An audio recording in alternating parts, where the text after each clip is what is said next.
I think we're up and running. Okay. Hello, everybody. Very good morning to those of you from Australia, like myself, where it is 4 o'clock in the morning. But thank you for everyone for joining. We're going to be talking a little bit about the recent changes from TGA today, what that means for psychedelic-assisted psychotherapy treatment in Australia. We'll talk a little bit about drug supply and recent comments made by the TGA. And we also have a very special guest with us who's currently going through some very minor technical difficulties as we get him set up here on the Zoom platform. But in the meantime, we'll get started. Thank you very much for joining us. I'm Nick Kadish. I'm the founding CEO of PharmAla Biotech. PharmAla is, largely speaking, an MDMA company, although we do some other stuff. So PharmAla, we basically just do two things. We manufacture GMP MDMA for use in clinical trials up until recently, and starting on July 1st, we will be retailing our GMP MDMA product in Australia for use by clinicians with their patients.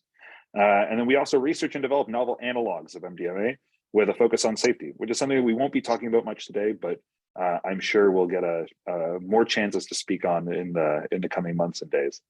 David, do you want to introduce yourself? Good morning, everybody. Still good morning. My name is David Purcell. I'm Director of Sales here at PharmAla Biotech, and I'll be talking a little bit today about the new supply chain, as well as some of the products that we have available, both here in North America as well as in Australia, based on the new changes. Our special guest, Dr. Manoj Das, he is on his way in. So I think that we'll continue along. He'll join us when he can, but we'll pass it back over to Nick and carry on here for this morning.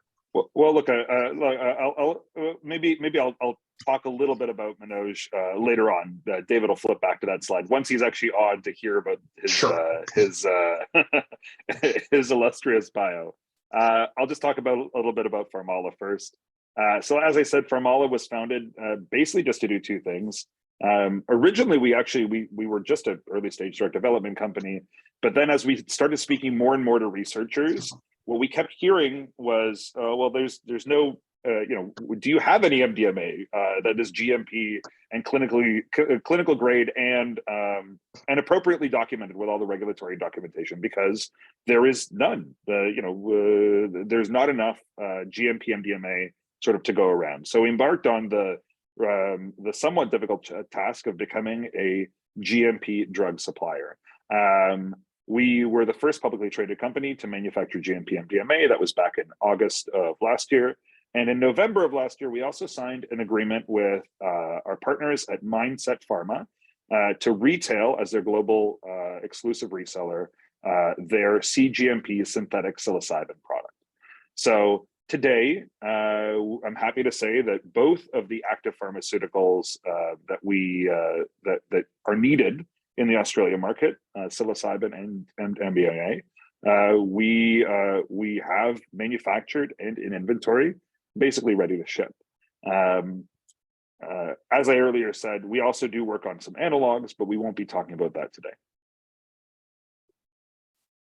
So for those who, honestly, I think most people on this call probably know, but for those who don't, brief rundown on the regulatory changes that have happened in Australia with the TGA over the past couple of weeks. So on the 3rd of February, the TGA in Australia announced that on July 1st, two molecules, MDMA and psilocybin, would be moved from Schedule 9 to Schedule 8. Schedule 8 is sort of controlled drugs in the same vein as opioids and other sort of highly controlled drugs that have therapeutic use. Both of these molecules are going to be considered unapproved drugs, so they don't fall into the same category as sort of prescription medicines, but they do fall into the same category as medical cannabis functioning in Australia as of July 1st. They are only approved for use in two specific indications, and that is PTSD in the case of MDMA and treatment-resistant depression in the case of psilocybin. As well, there are significant controls on who can prescribe these medicines and how that prescription can be done. So under the Australian authorized prescriber scheme, only psychiatrists can be approved as prescribers for these two molecules. And those individual prescribers do need to have authorization from both TGA and from either the College of Psychiatrists here in Australia or from a human research ethics committee. And one of the major questions that we got very early on is, well, who's going to be making sure that the drug that these prescribers are using meets the high bar for quality, like manufacturing quality standards that we would expect from a commercial grade product, right? And so on that, I'm very happy to say that the head of the TGA recently made some comments to the press on the way that TGA views quality in this space. So happy to share that with all of you on this call. What the TGA has functionally said is, number one, they will be looking extensively at quality. In point of fact, Secretary Scarrett, the head of TGA, basically said he does not anticipate that at first the majority of these treatments will come from within Australia. That he doesn't believe that the domestic industry is ready to go day one, and most of these products will be imported from overseas. And in point of fact, he kind of alluded to mostly coming from Canada, which is where PharmAla happens to make our material, because he mentioned that there are other countries that have sort of special access schemes in place, which is something that Canada does have. So I think in the run-up to the 1st of July, TGA will be looking extensively at product quality and documentation around that product quality. And the authorized prescribers themselves will have to find, a drug supplier. And based on the comments from Secretary Scarrett, it looks like they will have to bring that drug supply information to the Human Research Ethics Committee or to TGA when they are applying for their authorized prescriber status. Now, the good news for all of you on this call is PharmAla has incredibly extensive experience in the Australian market. Like I said at the beginning of the call, I happen to be in Australia as we speak. And we have, because we support so many clinical trials in Australia, we have all of the documentation necessary, in our opinion, of course. And if TGA disagrees, we will work with them to make sure that it's all up to snuff. But we're pretty confident, having been through HREC several times here in Australia, we're very confident that we have all the documentation necessary from a quality perspective in order to pass muster. PharmAla, for background, was founded on the principle of regulatory first. So, as a company, we're incredibly focused on working with regulators to make sure that our products meet and exceed any standards set for this market for this type of drug. And we've been, for the last 2 years, basically working to make sure that our materials can meet standards in clinical trial. I will say that actually, some people I've heard recently say that the standards for commercial product are actually, a little bit lower than for clinical trial. And of course, the opposite is actually true. You must meet much higher standards for use at wide scale with patients than you do in clinical trial, which is like a limited scope and limited use. And so even for us, we are very, very focused on making sure that we have more than ample documentation to prove the quality of our products in the commercial sense. David? Let me just unmute myself here. So relating to the new supply chain in Australia. So we are very fortunate that PharmAla has quite a bit of experience importing into Australia. We're currently supporting a number of trials there now. So as Nick had mentioned, we've already been through both the import process as well as the ethics process in Australia. So we're quite well versed in what the expectations are as far as a regulatory burden would be concerned. And so with that, the way that this scheme will work We will, there's a couple of different ways, but likely the way that we're going to do it is we'll be importing directly to an importer in Australia that will warehouse our products, both the MDMA and the psilocybin. From there, what will happen is that importer will act as or that warehouser rather will act as a distributor. All of these medications are going to end up having to come through a local pharmacist. So depending on where the clinician is, they will effectively order from their pharmacist, which will be a partner pharmacist of ours, and then we will distribute to those state pharmacists wherever those clinicians happen to be, and then that drug product will then be couriered directly to the clinician for therapeutic use. Fairly simple.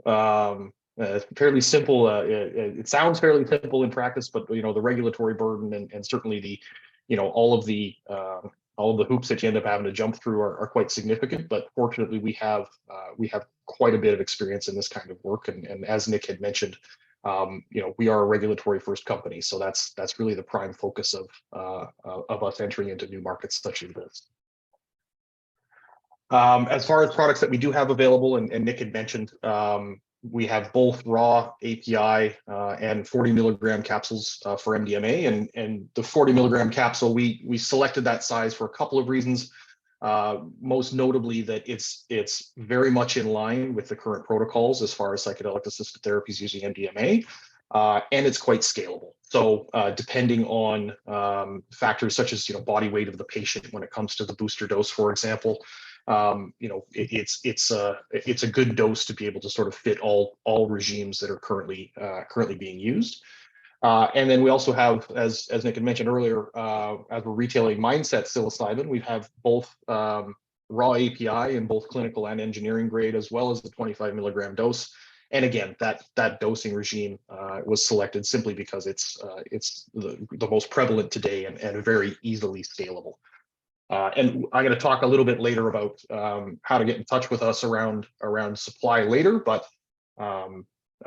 we'll just pass it back over to Nick for now. Oh, yep. We've still lost Manoj. We'll get back to.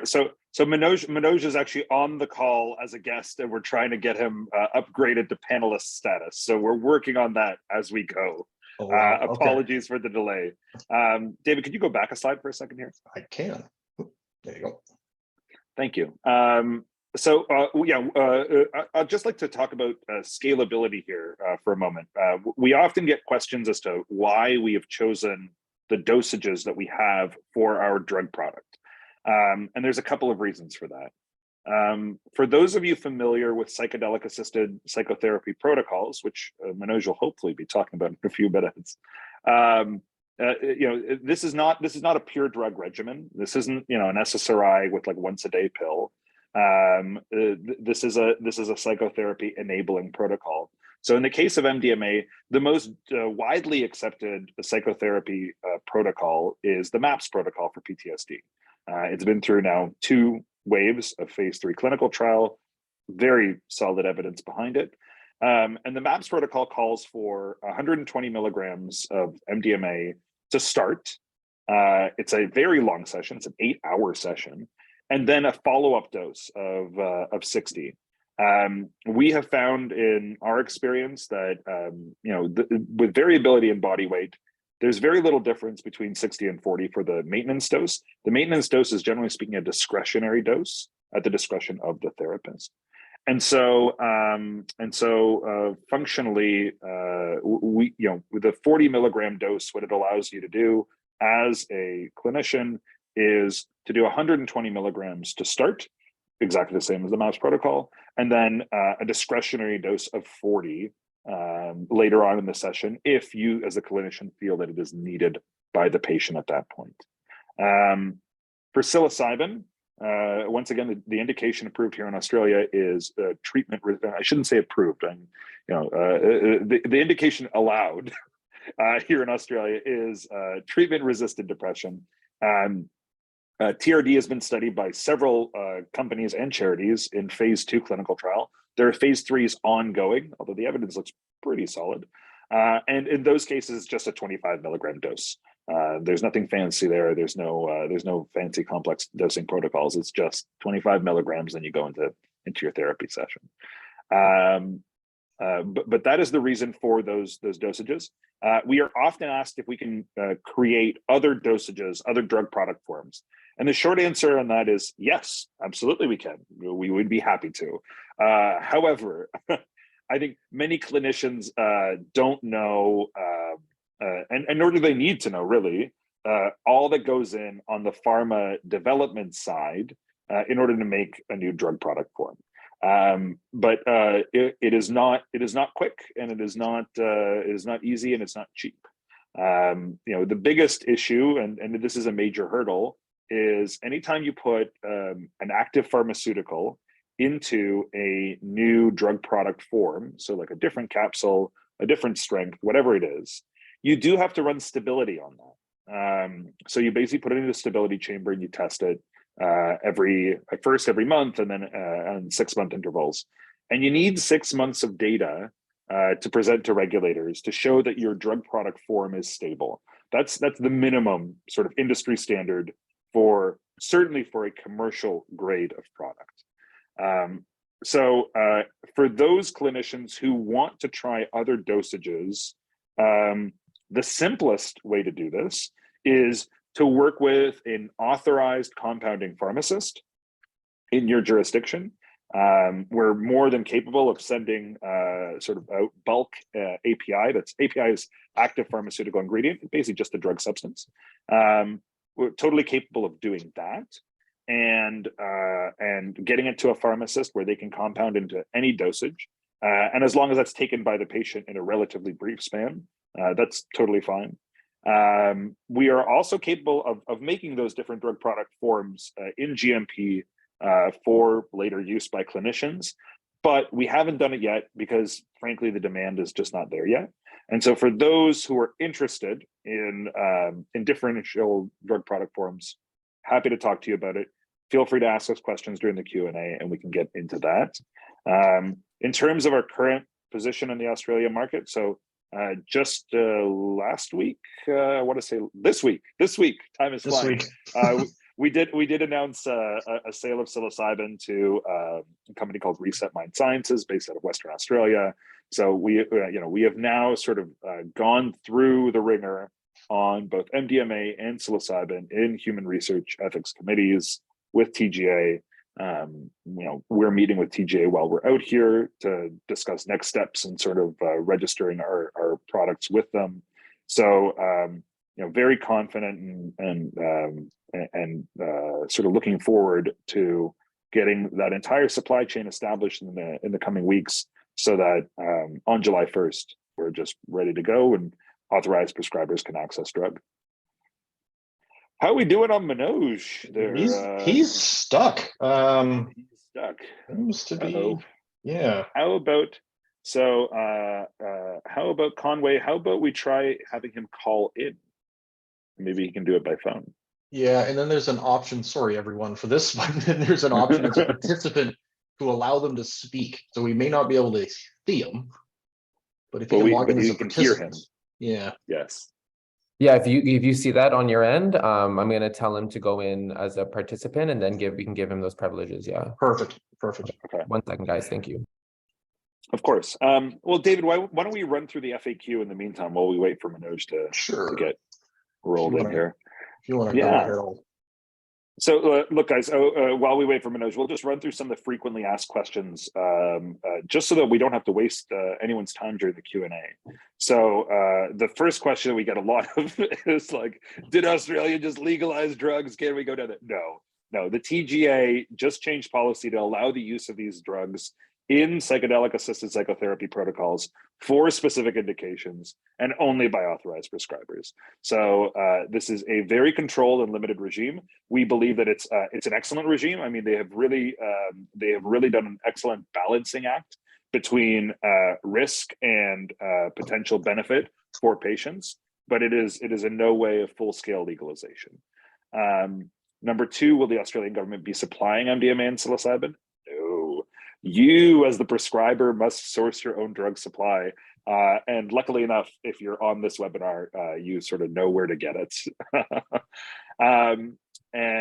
Once again, who will be able to prescribe? The very interesting thing here is, there is a difference in Australia between prescribing the molecule and providing the treatment, right? So only psychiatrists who have been granted authorized prescriber status by human research ethics committees and by the TGA can actually prescribe these molecules for patients. However, Manoj is here. Yes, we got it. All right. However, that doesn't mean that the psychiatrist who is the prescriber has to do the entirety of the treatment, right? So again, keep in mind that these are psychotherapy enabling protocols, meaning that you could have one authorized prescriber, the psychiatrist, who has gone through this process, has received authorized prescriber status, and who answers for the prescription of drug and the assessment of patients. But that authorized prescriber can be supported by 2, 3, 4 psychotherapists who are assisting in executing the therapy component of the treatment. And that's why we think that that Australia has really created something novel and unique and good in sort of psychedelic regulation, because this will allow for far more treatment of patients than existing regimes in other countries. And with that, let's go back to the bio page, David. We finally have Manoj. Hey, Manoj. Hey, what's up? I'm here, but sorry that the video, for whatever reason, is not working. It's all good. Unfortunately, these guys now have to just look at my face while you talk, which is really the worst of every world, really. David, could you flip back to the very first bio slide? Sure. So guys, it is my sincere pleasure to welcome my friend Dr. Manoj Das to the webinar. Dr. Das is a cognitive neuropsychopharmacologist, broadly interested in the acute and enduring effects of psychoactive drugs on cognition and brain function. He is at Johns Hopkins Center for Psychedelic and Consciousness Research. Manoj, thank you for being here. We're excited no to problem. have you. Yeah. So I missed a lot of what you already spoke about, and I was actually curious to learn a little bit about, what's going on down in Australia. But I mean, I think, at least as far as the state of where things are, it seems like it's a good place to be right now, because currently we need more research. I mean, this is something I think, we were just talking about, that there's a lot of protocols in place that we don't quite know if they're necessary or even if they're the best way forward. So at least, here at Hopkins, for example, when we're doing something like psychedelic therapy, we kind of, maybe you might even say we overdo it. And there are people out there that are trying to figure out what exactly are the boundary conditions for how much we should be, doing. So just to give you an idea, we put people through something like 10 hours at least of preparation, where they come to us more than one time. And then we talk to them about their whole life history and whatnot. Whether that be about, their relationships with their family or their significant others, why they're coming in the first place. Usually it's for something like depression or anorexia, some particular disorder, as well as, the traumas they've had, their spirituality, given that these drugs do sometimes evoke these, spiritual experiences, even in people that tend to not necessarily be that spiritual. And then, of course, we go through the dosing session where people just lay on a couch with eye shades on usually a generally high dose. With psilocybin, it can be 20 or 30 milligrams. I know that in MAPS's protocol, they do 125 milligrams, followed by a half of that, a booster dose of 62.5, I think, is it at the 2 hours in or 2? So funny story, but they've switched. So MAPS has moved away from the 62.5 dose and to they now have 2 different capsules. They have a 40, just like us, and they also have a 60. And there's a certain amount of sort of dancing around body weight for patients. So that protocol is still in flux a little bit. So actually, I should say that some of our studies were actually done by body weight too. We kind of just say 20 or 30 milligrams, but really they were 20 or 30 milligrams per 70 kilograms. So, you can do the math on that one. But it turns out, at least with psilocybin, I mean, people have now been doing these studies where up to a certain extent, it doesn't really matter. So somebody who weighs 400, pounds, or sorry, we're probably should be doing kilograms here. What does that turn out to? 200, something like that, maybe not 200. Sorry, that's way too much. Anyways, somebody who weighs a lot, let's say 100 kilograms, 150, they're probably still going to get a very large effect from 30 milligrams. Yeah. However, yes, if you give somebody a really high dose who weighs very little, then that might be too much. And so, yeah, there is a little bit of, I think it's a little unclear, especially with MDMA. I don't know if it's the same thing applies, but with psilocybin, that appears to be the case, that 30 milligrams is going to hit most people pretty hard as long as you have some serotonin 2A receptor availability. So we do that. And I think the MAPS protocol, what's interesting there is that, so a lot of people I think don't realize this about psychedelic therapy. And it's something that I talk to people about this all the time. Even clinicians, people who are about to run studies don't realize this, but there's really no directed therapy in psilocybin therapy specifically. So we literally just lay people on a couch with eye shades on and they listen to music. And of course, if they have, there's trained clinicians in the room, but if they do have any anxiety, they can, take the eye shades off. And sometimes, I've heard it can turn into a little bit of talk therapy, but generally the idea is to, let them go back inward and eventually, go back to the couch with eye shades on. If they don't ask for help, they don't necessarily have to hear from us. But at least with MDMA therapy, I think people feel a lot more compelled to end up wanting to speak. I think that's something that happens with MDMA, probably why people tend to do that drug out in public more than something like psilocybin.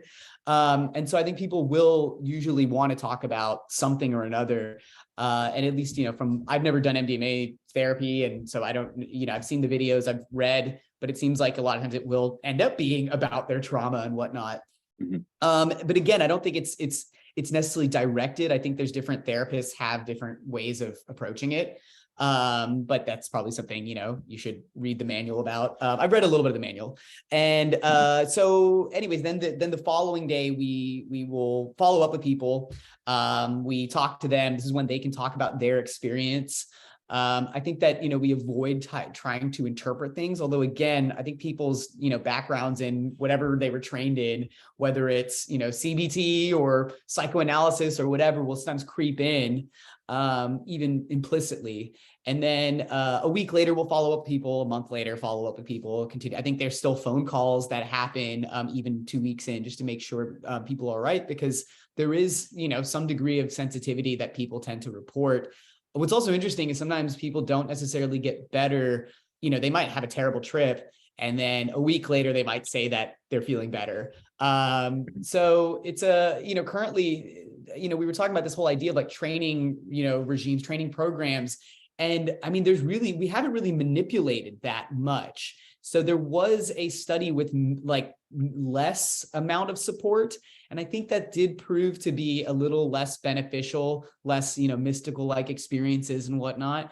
But then there was, a study that was done by Yale with DMT. I think they used intravenous DMT and very minimal support. And they found people's depression got better in this like pilot study. And I think at, I probably shouldn't say which university, just so I don't ruin their blinding procedures, but there is a university out there that is doing, I think, very minimal support. I think they're still going to, monitor people and make sure they're all right and do it in a very safe way. But they're, going to really try to test like how much of this is necessary. What do we need? And I think something else that's worth mentioning is that the way we do this, the way we provide the support, it is kind of done in this sort of framework that's, I don't want to say it's new agey, but it kind of leans in that direction a little bit. Our rooms are very dimly lit. There at least used to be sometimes some Eastern artifacts. I had some issue with that in there, like Buddha statues. I think we got rid of the Buddha statues. But, it's you're saying that the Buddha statues provided limited therapeutic value? Yeah, exactly. And if anything, it maybe biased things in a certain direction, but it borders on like spa vibes, and I think that I don't think that's necessarily a bad thing. Nobody likes going into a sterile, fluorescently lit, clinical environment. It's part of what, in fact, I think a lot of the trauma of like when people go into like an emergency department is that, it's just the whole environment is terrible to be in, on top of, getting a, thing stuck down your throat and whatever. Like, so, I think if we can, provide the best possible, a kind of living room type atmosphere at the least. It's something, it's worth doing. I don't know if it's exactly the way I would do it, but it's one way, I think, to provide a warmer kind of atmosphere. So that's, I think yeah. look, you've said this before, and I will repeat it for the benefit of sort of everyone on the webinar, but a lot of the stuff that we sort of train folks, and correct me if I'm wrong, obviously you're the expert, not me, but a lot of the stuff that we train sort of psychotherapists on when it comes to psychedelic assisted psychotherapy is kind of common sense. Like, yes, you will get better results for patients if they are comfortable versus if they are not comfortable.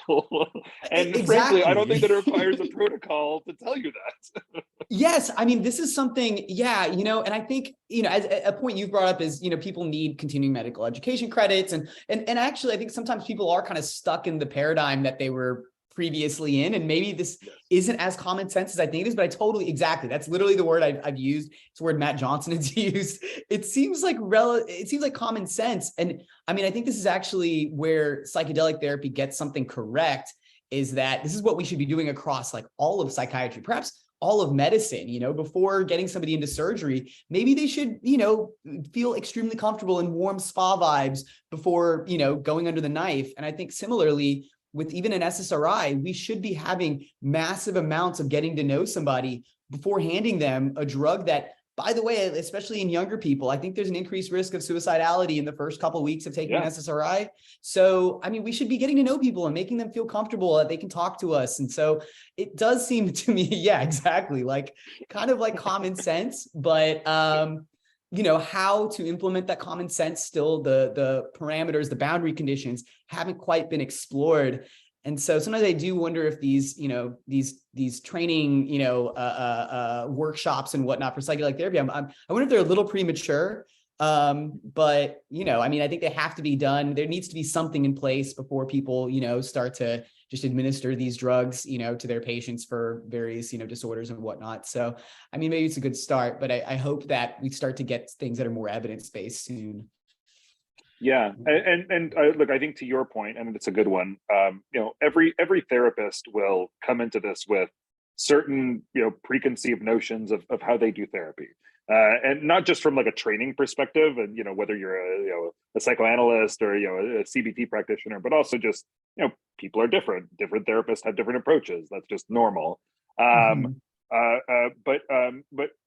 sort of tell us, where do you think is sort of the what do we know and what don't we know about the therapy component of about psychedelics based on the scientific evidence today? Like, where's the line right now? Yeah, I mean, like I said, I think there was a less amount of support, and that did provide less improvements in affect, subjective affect. But I mean, if you look at, for example, some of the most recent clinical trials. So one was done as a comparison with citalopram that was done at Imperial College London. And then another was done at NYU with an alcohol use disorder. And they used, I think, like niacin or diphenhydramine. So Benadryl for the Americans out there. Yeah. So an allergy medication. And so as a comparison, and in both of those situations, both of those control drugs, you get massive improvements from just I'm assuming it's not the drug. Yeah, just the therapy. I don't think it's diphenhydramine or it was 1 week of a dose of an SSRI, which does basically nothing. It has subtle cognitive effects, but there's no study that has shown 1 week dosing of citalopram, S-citalopram specifically, will improve people's depression by that much or anything at all, really. And so it is very, it really does show you that the psychotherapy is important, and that, presumably psychedelics are interacting with this, that I don't think it's purely a placebo effect, especially with something like, smoking. I think smoking can be really hard to, for people to quit, and that nothing really works long-term. And what we're getting seems to be good signal, what seems to be showing up. So I do think there's something here beyond just a placebo effect. I do think there's probably a large placebo effect as well that could be happening. And we'll start to see this in larger clinical trials coming out. Almost certainly the effect sizes are going to get smaller. I don't think they're going to go away. And so, yeah, I think that it'll be a matter of soon, I guess we'll find out what happens with like basically no support. And certainly there's situations in which people get better. People talk about this. They just take, psychedelics or MDMA or whatever on their own, and they seem to, it does something for them. I think it's not the safest way to approach these things. And agreed. Strong agreed. Very strong agreed. I borderline just feel like I'm a little bit like, this is again kind of common sense that people shouldn't just take drugs in their living room to try to cure themselves. But people obviously going to do what they're going to do. And there is something, I imagine there's a social component to all of this where, especially with something like depression or even PTSD, where people become withdrawn and they don't find strong bonds with people. And these drugs can, I think, help people feel that, especially with people that are trained to be warm and provide you with this like nice environment.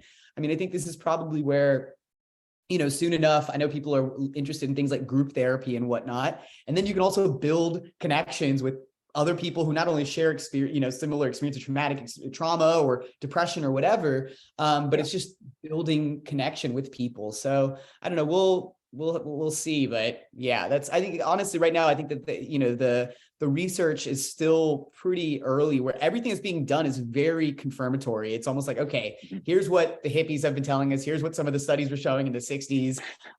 We're just kind of recapitulating a lot of that without actually exploring the parameter space. Yeah. Look, on a personal level, I'm incredibly excited about the potential for group therapy. Obviously, we're an MDMA company, so that's what we focus on most. Mm-hmm. And especially for PTSD, I think MDMA-assisted group therapy can be, and hopefully, like the evidence will bear this out, will be incredibly effective.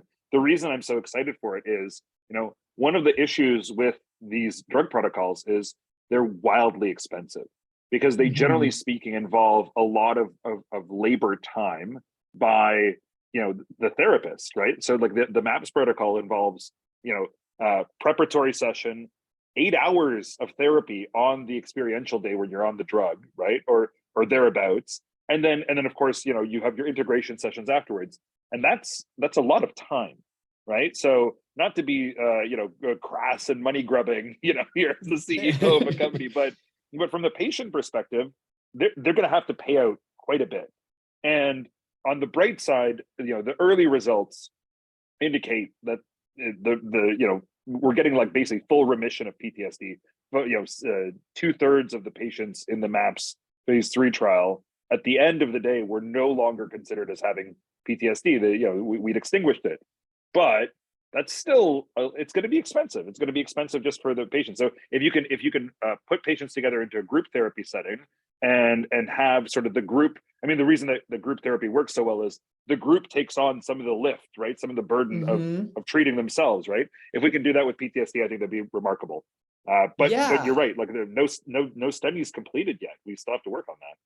Yeah, I mean, I think, so Josh Woolley at UCSF, he did a study it was patients with, I forgot what exactly they referred to. They were borderline these like people that have depression / PTSD. They're patients with, I think that they themselves maybe did have HIV, but they were people who, homosexual men who basically through the 80s had to watch many of their friends die through the AIDS epidemic. And so, they clearly, it was a very traumatic experience. And I think the way he did this study was actually the actual sessions themselves under the drug, those were done individually, but people were, they had a group to be with before and afterwards, I think. And I'm getting some of those details almost certainly wrong, but it's along those lines.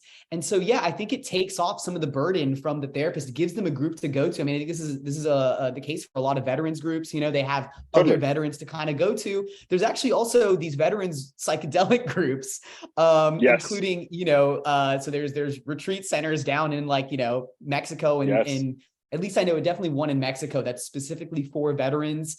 And so, I mean, I think there's some of that. And I mean, if you have multiple people, I guess, paying the clinicians, it's also going to be hopefully less. They're not just paying cheaper. All the same. Yeah, exactly. Just cheaper. Yeah. Speaking of the, I was just going to say, speaking of the veterans groups, I mean, I've been in contact with a number of these groups in Australia.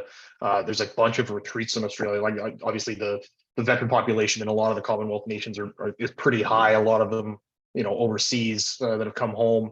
That's a massive part here in Australia as well, is that the the consensus around the care for the veterans that are in country, with these developments, with the TGA's new announcements. I mean, it's a massive list for them. And like I said, I've had a lot of conversations over the last couple of weeks with a lot of these groups, and very excited to get going. Some of them are already sort of creating their protocols around this. So I mean, it's going to be really exciting times for some of the veterans, moving forward. Yeah, come July 1st. I will actually say, I think Australia has a higher veteran population than pretty much any other Commonwealth country. Actually, I mean, Australia has participated in a number of foreign wars over the past 30 years. Unlike Canada, Australia was in Iraq, Australia was in Vietnam. I think there's quite a few people suffering here in Australia, but also around the world. Unfortunately, there is no shortage of folks with PTSD. For everyone on the webinar, now is the time to submit your Q&A questions. We're going to go into Q&A in just a few minutes. We'll keep talking, but please type out any questions you may have, and we'll try to answer all of them as we go. Manoj, any other thoughts, pearls of wisdom you want to share with us before we get into Q&A? I think that the one thing that's I was thinking about was that I almost don't want to say names because I don't know if this is, I think it might be Peter Gass, but it's somebody in Switzerland, because they can do psychedelic therapy there if they get approval from the government. But I think they actually do things in groups, or they have, at least in the past. And yeah, it turns into, I think they might even do the acute effects with a group. I mean, I'm assuming they probably have more than one person, also more than one guide, therapist, whatever, just to make sure that everybody is getting attended to. But yeah, I mean, I think it seems to work really well. I think the thing in those studies, though, is I think they might also use, they might go more the psycholytic therapy route rather than the psychedelic therapy route. So moderate doses rather than really high doses. And then there actually is talking, because at least under these really high doses, at least with psilocybin or something like LSD, that it can be difficult sometimes to speak. Although some people definitely can, it can be difficult. And so at least on these moderate doses, they can do actual talking, through their problems. And I mean, I think that it's another route to go through, because it's you're really kind of potentially tapping at this idea of reconsolidation, where you're trying to actively rewrite certain types of maladaptive memories under this labile state, whether it's due to plasticity or whatever you want to call it. And so I don't know, we'll have to see. I think that there needs to be a lot more work looking. That's another parameter. It's like, should we be laying people on a couch or should we be talking to them?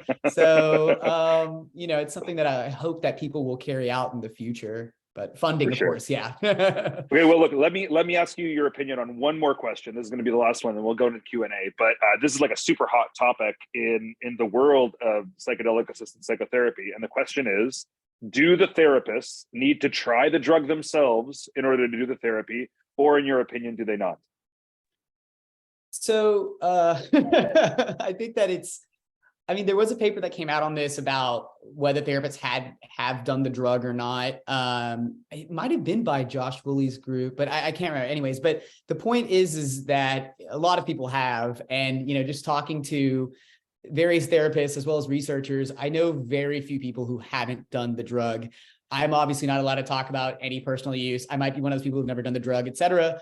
But as far as I can tell, I don't know how much their actual experiences have necessarily, massively helped them. The idea that it gives you more empathy, because, if you understand what it's like to be kind of having an experience, or maybe even, having a bad experience, especially, right, when things are feeling kind of chaotic, maybe, it borders on psychosis sometimes, that it might, make you understand if someone else is going through that. But I think a trained therapist at the end of the day understands the various states and people can be in. Like when they look at people with psychosis, I'm sure the first time they ever dealt with somebody with psychosis or even depression, and they have a very stubborn kind of mindset, it's probably frustrating. But after seeing several patients, I'm assuming a good therapist will eventually realize, okay, this isn't just something that I can treat with logic, or the tools that they gave you, the kind of default tools they gave you.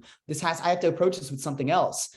And so, I mean, I think that there are therapists out there who will never do the drug, who will be perfectly good psychedelic therapists just with experience with many patients. But I mean, you know, the study hasn't been done. And so maybe there really are people who somehow there's something, let's say, kind of almost subconscious, unconscious, like their face is showing more empathy somehow without them even realizing it, because they've now had that experience, and that's now being imparted onto the patient who now feels more comfortable. I don't know. So I think that study needs to be done, but I do think there will be really good therapists out there who will never have done the drug. And there's clearly been a lot of terrible therapists out there who clearly did do the drug. So yeah. So look, I speaking only for myself, and I don't hold any of these conditions. You know, I don't have depression, I don't have PTSD, but yeah, for me, I would rather have like a really great therapist who's never done the drug versus, you know, like a terrible therapist who's tried all the drugs. You know, there's only so much that the drug experience is going to give you at the end of the day. Definitely. I completely agree that. I mean, I think this is something that, who is it on Facebook? Berlin, last name's Wolf, I think. He's always saying this, that there's all these people out there that are, you know, basically think that their drug use qualifies them now as guides rather than, you know, deep study of these disorders and, you know, clinical therapies that could be integrated into psychedelic therapy. So completely agree. Yeah. Okay. Well, listen, Manoj, thank you so much for coming here and sharing with us today. Really, really appreciate you giving your time. We're going to go into Q&A now. We do have a number of questions in the chat. If anyone else has any other questions, I'm sure even Manoj is willing to take questions. But I'm going to just dive in and start answering these things because we only have 10 minutes left. Okay. Yeah. Go ahead, David. Well, I was going to say we got one more page of FAQ. Oh, FAQ. First. Why don't you just throw it up on the page? I don't want to rob people of their time on the Q&A. And sure. David, would you do me a favor and read out the questions and we'll sort of answer them as we go? Sure. Well, the first one here. So interesting note about bulk API. And that was what I think it was referring to us being able to ship just the raw product directly to Australia. Yeah. Question is, has this been done before to Australia or another jurisdiction? How challenging is this, and does it require different documentation? It does require different documentation. I think the rule of thumb here is everything requires different documentation in controlled substances. You know, I often make the joke that we don't sell drugs; we sell 600 pages of regulatory paperwork. So yes, but we do have experience with it, and it is very possible. It's doable. Like it's not an issue. It's just a question of getting it done. There's plenty of compounding pharmacists who work with molecules like these that are controlled from a regulatory perspective. So yeah, very doable. And on that note, I mean, just as a point of information for those that may not know, we've recently been granted an export permit for 300 grams of API that we were shipping to the UK. So, I mean, we've done this before. I think that was the largest export permit that's ever been granted for MDMA. So Canadian history, yeah. As far as we're aware, maybe there's some sort of secret, 10 kilo MDMA permit, but I'm pretty sure it's the biggest one. Who knows? The next question. We see that Australia is leading the world in this policy change. Do you see Canada taking the same path relatively soon? So one of the things that I do in the industry, beyond just my work with PharmAla Biotech, is I am the founding board chair of Psychedelics Canada, which is the trade association for the for-profit medicinal psychedelics community. So that, basically all the companies that are working in any way on developing psychedelic treatments. And so, we are very heavily engaged in lobbying the Canadian government specifically to basically move forward. I think that Australia has taken a great step, and I would love to see that replicated in other countries. And as a Canadian, obviously Canada is sort of front row center for me. The next one around product deliveries. What's the biggest hurdle preventing product deliveries of existing sales or agreements? Oh, it's all regulatory. Everything is regulatory. So I mean, I would, like, if we were talking a year ago, I would have said the biggest hurdle is making it, and documenting everything and making sure everything is sort of done properly. That's kind of done now. So a lot of regulatory issues. I'll share a story, but we recently had a big shipment that was meant to go out, and due to regulatory delays, it was supposed to go out on the last day that the export permit was valid for. You need, anytime you're shipping controlled substances, you need an export permit from one country, an import permit from another country. You need all the, and then when you ship it, it has to be labeled appropriately. So basically, this shipment was meant to go out on the last day that the permit was still active, eligible, because it took so long to get everything ready. And then on the day, at the shipping warehouse, one guy took like the properly labeled box and put it into another box, and that box was not labeled properly. And so the airline didn't take it. And then, and then it goes back to the warehouse, but now the export permit has expired. And now we have to go running around and getting all these new permits. So all this stuff, it's just like, it's a very regular, like none of this is impossible or complicated, or I mean, it is complicated, I should say, but none of this is like sort of challenging. There's just, anytime you're working with, highly controlled molecules, there's a hell of a lot of hoops to jump through. It's just a very regimented process with no room for error. Yeah. That's it. Correct. No room for error whatsoever. The next question regarding expansion into the United States. Are American companies showing interest? And it is expected that bills tabled in DC will allow sales and export in the near future. Short answer is yeah, but no, but yeah. Yes, there's a ton of interest in psychedelics from the US. I think, Manoj is based in the US. I think there's more population interest in the United States than anywhere else. But as I've often said, I think, if sort of the amount of interest in the general population, like if it's here, the reality for most companies is like, several feet underground. It's still a very young industry. There's still like, look, we're one of like the very, very few companies that provide these molecules to clinical trials. Even that, like, one would think that would be one of the first things that you have to get done, because how can you even know whether they work if they're not, available for clinical trial use? Yeah, look, there's a lot of interest, but I think the reality of where we're at as an industry is not in line with the amount of interest that exists out in the world. People think that like there's a whole bunch of companies just like ripping, ready to go, everything's good, and next week if a bill passes in DC, it'll be fine. The Australia example has shown us that there's an awful lot of scrambling that has to happen by companies in order to fulfill demand, even when regulatory change does happen. Which is part of it.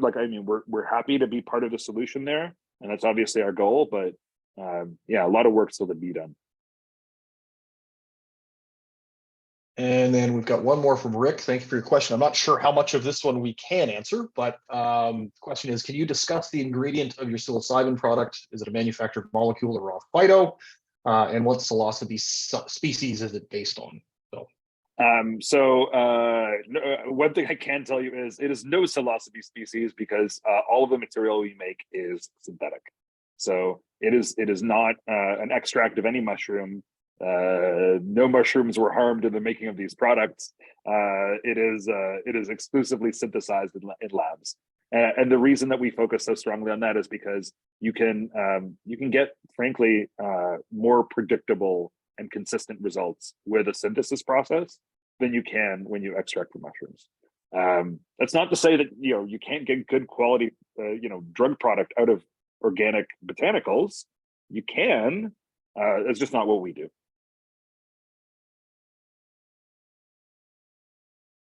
I think there's one more question. Yeah, one more question here. So the last question on the presentation is speaking to the shipment being in Australia for clinical trials before July. Is it the same material that we made available to doctors contingent to the TGA approval process? The shipment that I was talking about where it got delayed was not an Australia shipment, so that has no bearing on Australia. No, I think the question here, Nick. So we're gonna have materials in Australia prior to July, so we will be ready to go when the TGA pulls the trigger, and yes, it will be the same materials that we use for clinical trials as we will for the commercial. Yeah.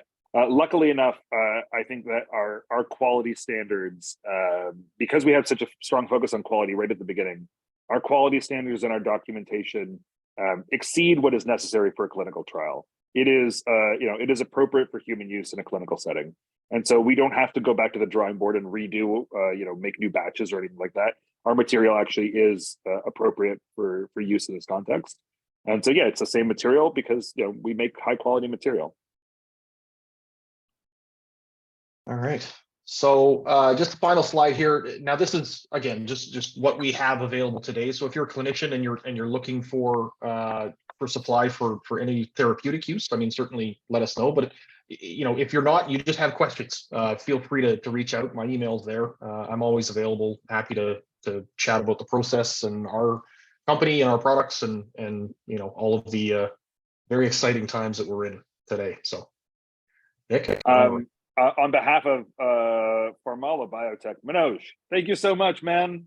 Thank you for coming. Thank you for joining us. Yeah, thanks for having me here. This was great. I learned something too. So yeah. Well, you know what? Like every time we speak, I always enjoy our conversations. So like we need to make this more of a regular thing. The Nick and Manoj show can go on tour. I'd be down for that anytime. That would be amazing. Okay, and with that, we will give you back 2 minutes of your day. Thank you so much for joining us here on our webinar. Have a great day, and it's 5 a.m. here, so I'm going to go get a little bit more sleep. Thank you very much. All right, Nick. See you tomorrow, pal. Cheers. Thanks, everybody.